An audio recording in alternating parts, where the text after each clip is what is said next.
Очигледно немајќи со што друго да се занимаваат, американците направија анализа за тоа со кои бои возилата најмногу ја задржуваат вредноста кога се продаваат како половни.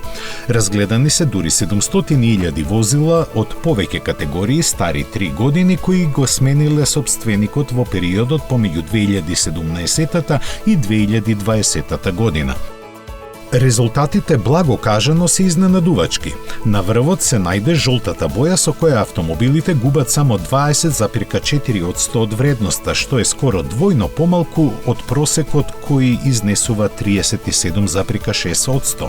Следи неутралната беж боја со 22,8% која визуелно е најотпорна на нечистотиите што ги собира автомобилот.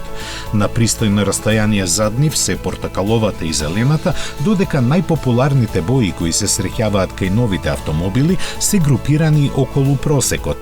Тоа се сивата, црвената, белата и црната, а тука некаде се и сребрената и сината.